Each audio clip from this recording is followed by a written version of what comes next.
اللي يحط الكرة في ظهره واللي يخش صح صح صح. اوه سبيد، يبون سبيد. الله يعيننا اذا دخل سبيد. اوه دش.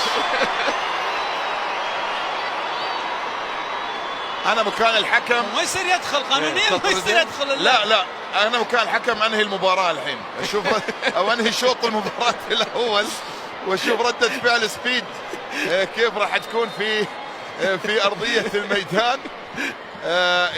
سبيد طبعا يدخل الى فريق تشانكس. ليش اعتزلوا هذا؟ الله يا حبيبي يا حبيبي يا حبيبي.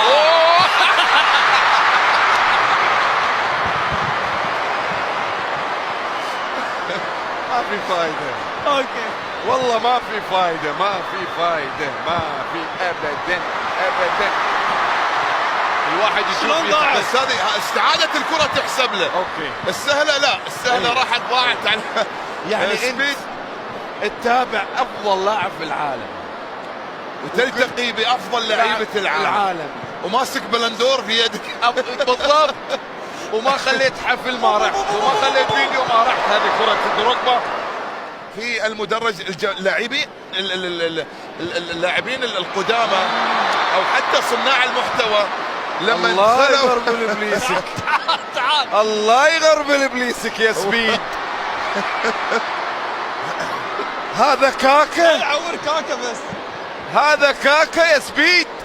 الله يغربل ابليسك يا سبيد.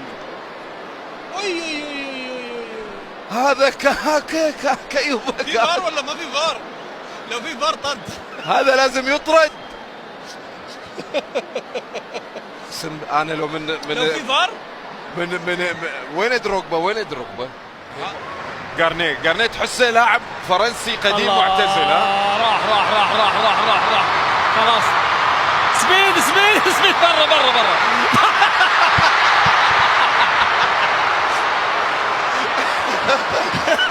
لا سبيد دخل كل اللي في الملعب الاسلام.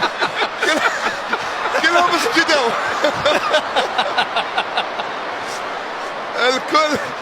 الكل سجد بعد ضياع هذه الفرصة. شوف لا ايش تبي اكثر من كذا؟ واضحة صريحة امام المرمى. بالله عليك اذا ما سجل هذا سبيد ما راح يسجل. واحد يقول ميسي مو بلاعب، واحد يقول ميسي مو بلاعب. ايش تبي هذا شوف منه؟ عشان تعرفون يا ايش تبي منه بالله عليك؟ ان نقول لكم هذه مشكلتنا، اللي ينتقد هذا سبيد اللي ما يعترف بميسي. ما يعرف يواجه مرمى ويسدد كرة مثل هذه في المرمى. عموما دقيقة أخيرة، هدف ثالث يأتي. أوه. لا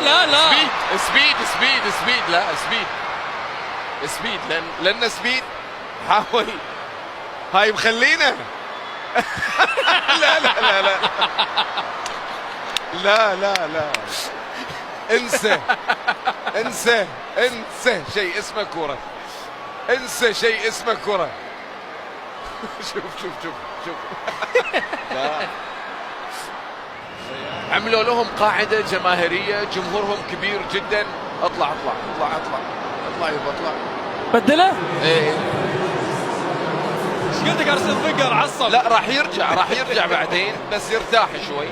خله يرتاح شوي ولا لا. مو راضي يطلع. اوكي ديفيد فيا راح يغادر ويبقى سبيد في ارضيه الملعب. لا هو غير الجهه سبيد يعني.